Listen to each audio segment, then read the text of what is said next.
As some of you know, some of the shows have different rules, but all of the shows that I have competed in the past said that once you got up to the open level or professional level, you have to have your own patterns. You can't use somebody else's patterns.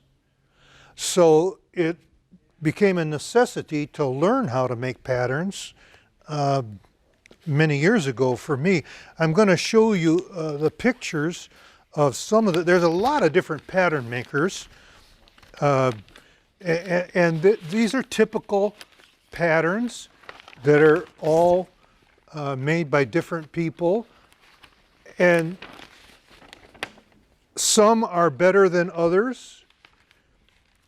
If you're into duck carving, the very best ones are made by Pat Godden.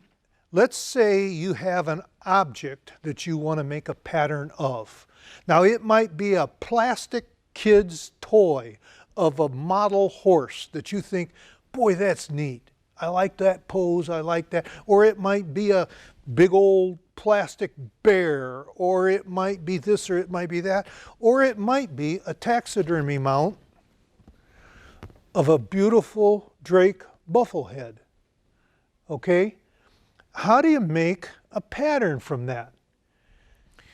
Well, the first thing we're going to do is we're going to take this bird and we're going to set up a couple blocks that are the same height as the base, hopefully.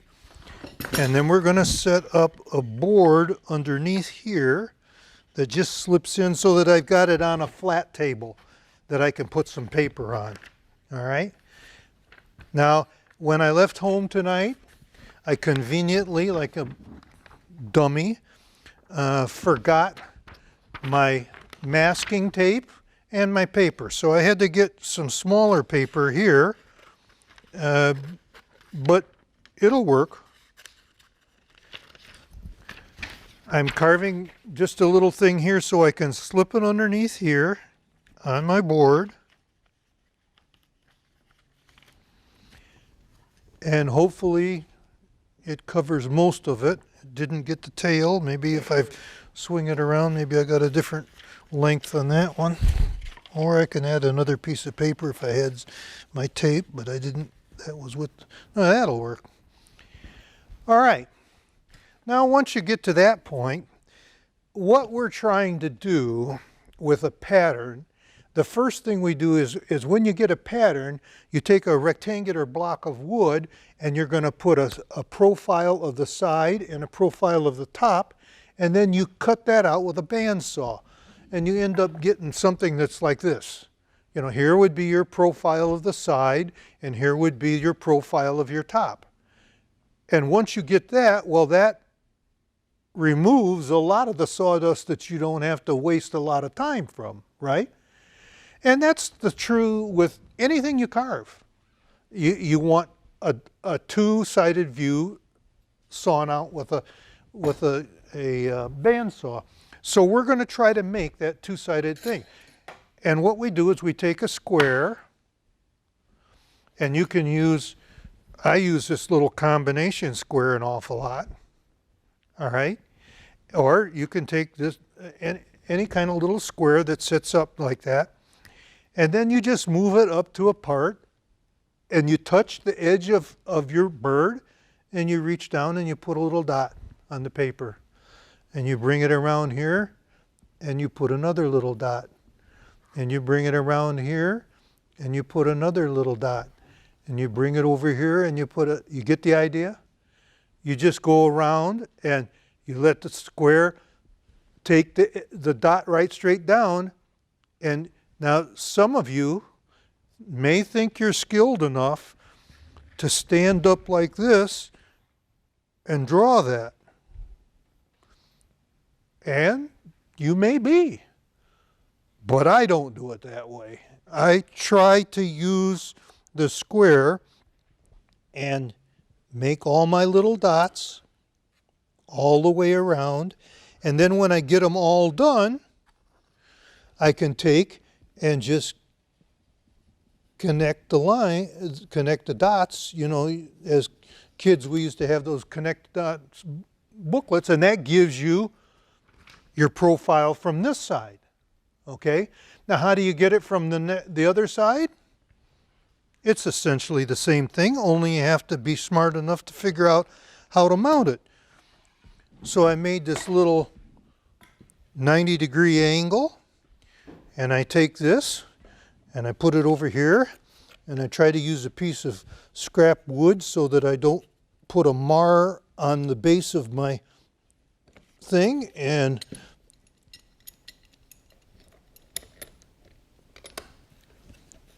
set it up, and voila.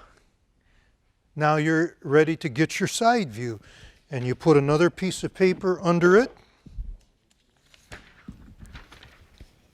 you know, like so, and you start in again with your thing, and you come around here, and you go around, and you just keep making a lot of dots. And where you have an important juncture, it's especially good to mark it.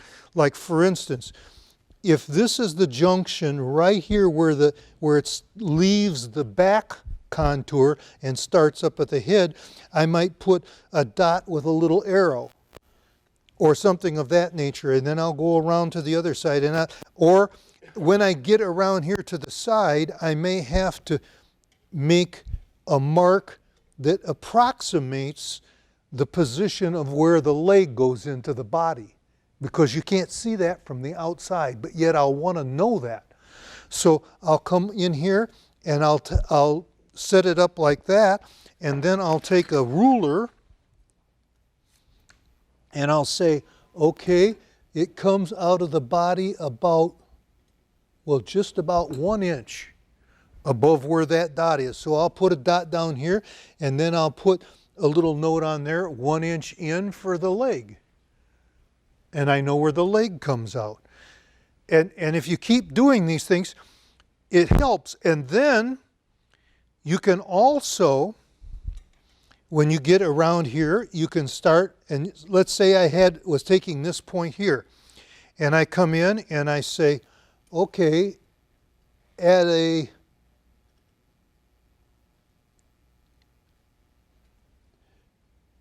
1.5 inches from the edge of my ruler, it comes down to the top of the side pocket. And I'll put that down, and then I'll come over here and I'll mark 1.5 inches, and I'll put a dot, and I'll get the side pocket. And what I'm talking about when I'm saying side pockets,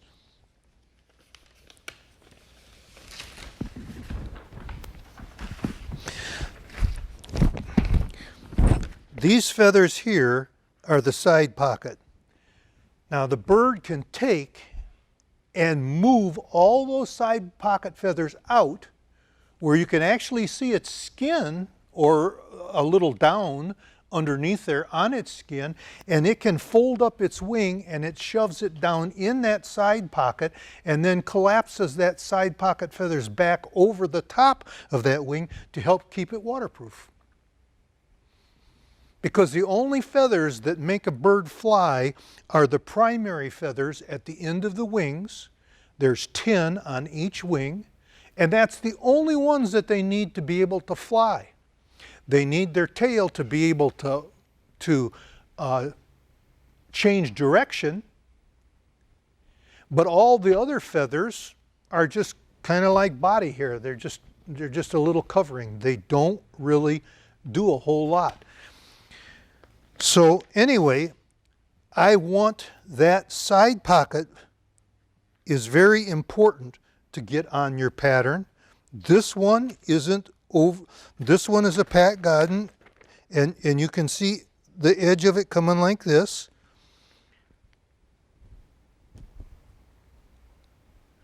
You can see from the top. You can also take the side pocket from the top view, and it's like this. This is on the hen mallard, all right? Now, why is it important to have those two lines? Well, I'm going to show you. If you get your carving carved out like this, and you have a line that comes like this, which you do on an eye channel on the head like this, right in through here. But when you have the body side, you can put that line, you can duplicate it right back on that rectangular block, and that becomes this line right here that goes down the side pocket feathers. Okay? Now, the first thing I do when I'm carving out a carving and roughing it out is I'll take my most aggressive piece of woodworking tool that I have. I carve with power, so I use a pneumatic 1/4 inch air grinder with a great big 1-inch diameter, rough, coarse, cuts all type burr. And when I get this line, I'll start and I'll take that hog and I'll go right down that line. And how do I know how deep to go? Well, I've got this line on this side that tells me how deep to go. So I go in as far as this edge of the card here, and I go down as far as the card here. And I carve all that away. Once I get that done, it's duck soup from there, because you know where your outline is for the widest spot on your thing. Then all you have to do is round this over all the way to that. Now, you've heard me say this here before on different demonstrations. One of the best ways to look at a carving and tell that the person is really just starting is when you see a carving where he's had it in the rough like this, and he rounds over a little edge, a corner like this, and he thinks that he's got the right shape. Animals don't have straight lines. They have curves. So if this is the top and this is the side, this needs to be rounded over, typically about like that. And if you're carving your ducks and you can put your card on it like this, and you've got flat spots that's 1 inch long where this card is touching any place, it's wrong. There just aren't that, you just don't find flats on animals. And it doesn't have to be ducks, it can be dogs, pigs, cows, horses, or anything else. They do not have flats. Now you may, if you got to something like a horse's hoof, you might have that kind of flat, kind of like if I looked across my fingernail here. Of course, it still isn't flat, but it's very little curvature. But you need to go through that. So do you understand how I get my pictures like this by doing it this way? Now, the most important thing, if you're ever going to carve waterfowl especially, but birds and other things, what's the one thing on a waterfowl that can't change shape? It's mandible. It's mandible. Okay? That's why they make study bills. These study bills, all of these in this box, I've made off of birds that I've harvested and made molds off the birds and then poured the bills back up out of the plastics. These are exact sizes. The wrinkles are all there. The nostrils are in place. The little rims around it, the nails, everything is there on a study bill. How do you get that to this? Well, unfortunately, this one is 25% greater than life size, so you can't take the measurements directly off this. But what I did do is I took this and measured everything and then added 25% to it and made another set of my patterns to make this bill. When I make a pattern set of bills, I'm going to go back to this bufflehead drake now. What I start with, if I can, I start with the bufflehead drake study bill. Okay? This is a study bill for a bufflehead drake. And the most important thing is to get this top contour exactly right. If you've got that right, you've got half of it done. Okay? So what I do is I lay it down and I trace a line and then I cut it out and I hold it up here and I try to see if I'm holding it here, you can see how the carved comes right down the top of that mandible all the way to the tip. And if at the end of the tip you'll see a little mark. You'll also see, well, it doesn't really show up that well. All right, down the edge of the bill, this, in other words, this surface here is exactly the same as the top of this bill here. And it may take me 2 or 3 cards. If I see a little gap, I'll make a little note and fudge and add a little more card to it next time. And if it's, you know, I need to take some away if it's a high spot until I get it to where I've got that contour matched. Once I do, I mark it off. This mark down here marks the bottom of the bill, and then I just mark off a series. This one's got 6 or 7 of them all the way up to the end like that.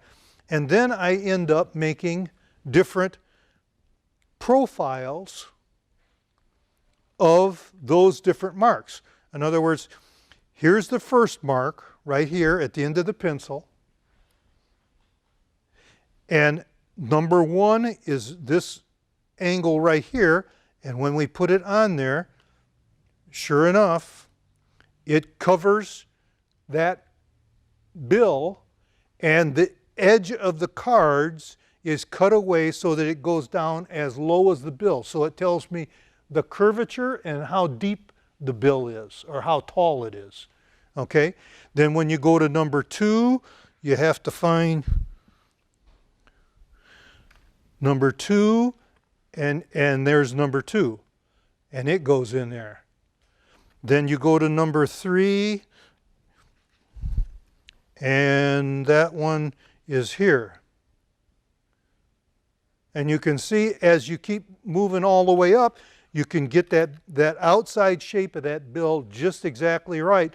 And the final one is number 7, and that goes up here.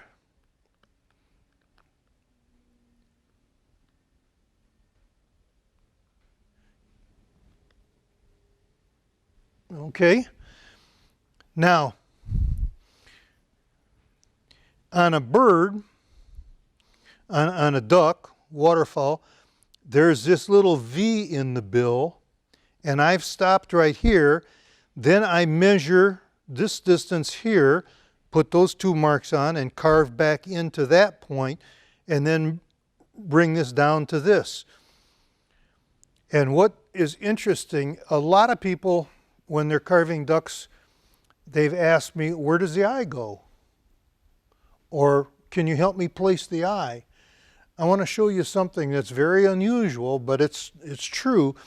If you take the distance from the top of this bill at that point down to this bottom of the bill at this point, from this point to this point, and you make that distance, and then you come from the top point back like this, where does it hit? Right in the middle of the eye. So you can take, if you've got a study bill, you can take and measure that.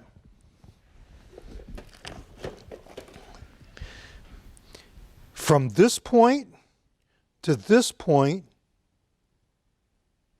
doesn't work on this swan. This was a swan. I carved a swan for the World Championships one year. Here's a Canadian goose. No, this is a white-fronted goose. All right. From that point down to this point, and then from there to the center, see where it falls? Right in the middle of their eye. So that saves you a lot of, I've seen a lot of birds where they, like this was a ringneck drake head here, and this would have been approximately the distance, so the eye would have been here. I've seen people put them way back here, and it you know, it just doesn't look right, and they can't figure out why. So that gives you an idea of how I do it. Are there any questions? Yes? Is that last rule good for what birds? All your waterfowl, ducks and geese. Ducks and geese. Apparently it doesn't work on a swan. Well, it might. Here's the problem with the swan. They have a bunch of skin on the end of their mandibles, and it shows up here, and it doesn't really show me a good spot where the bill ended, but I'm going to say I think it's right here. And if that were the case, yep, it works for them too.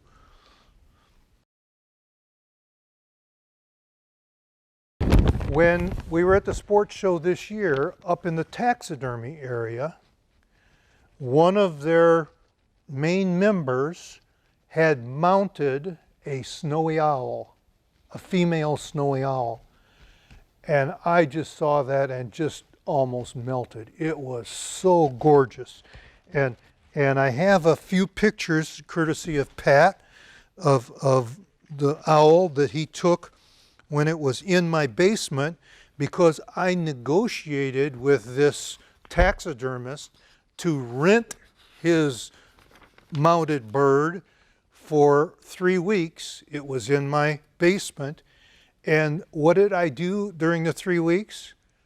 I made my patterns and took a lot of pictures of the different angles so that I'm going to try to carve it. It is a very challenging carving. It has some unusual poses. The primary feathers are tucked under the tail feathers. There's a lot of airing out where the feathers are out like this, and there's great big voids underneath the feathers, and I'm going to try to do all of that into this carving. And so to do that, I couldn't touch the bird. Part of the agreement was when I rented this bird is that I couldn't touch it.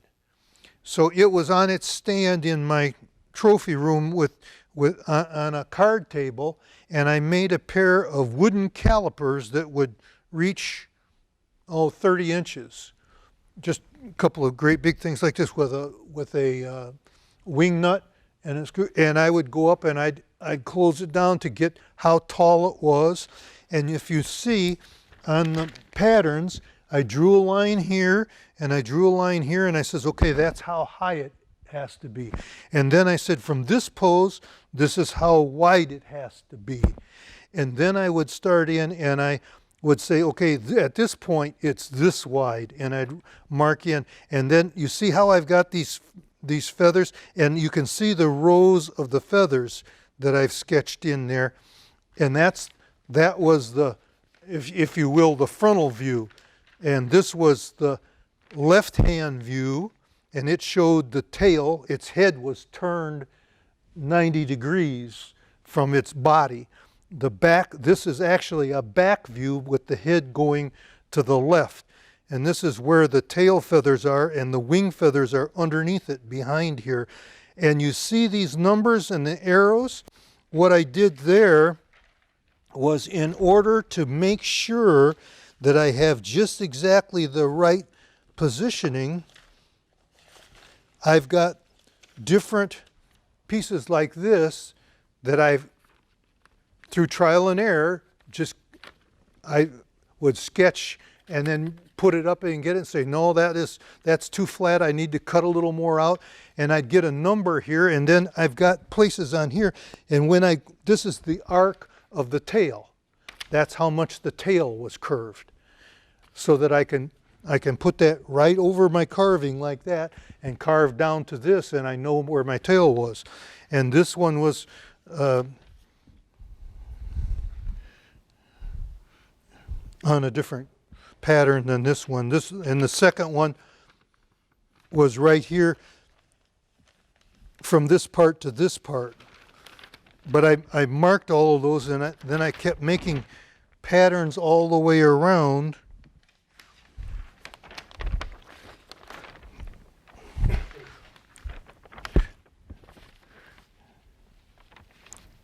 And yes, so far I've done all that freehand. Now if I sell it, then I can say I charged for it, you know, but right now it's freehand.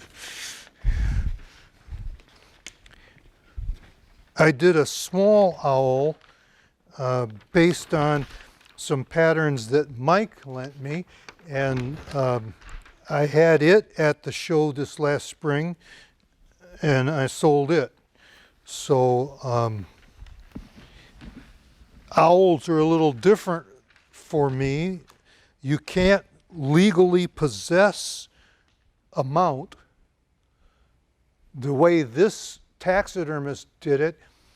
He's mounting them for an educational or museum, are the only two institutions that the federal government will give written permission for them to obtain one. Well, then they also give permission based on his qualifications as a taxidermist for him to work on the birds that end up going. So he mounted this one and entered it in this contest, then he's going to enter it in the World Championships of Taxidermy in mid-May down in Peoria, and then as soon as that's over, it goes to this educational facility that owns it.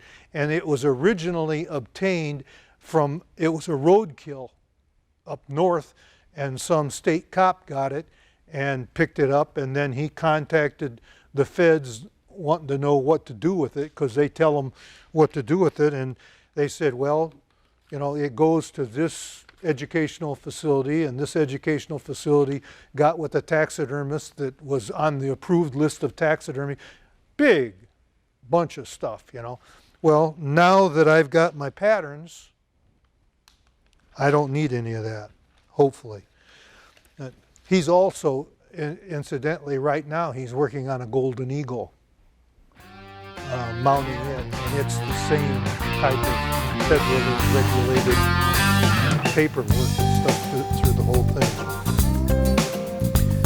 That's it for me.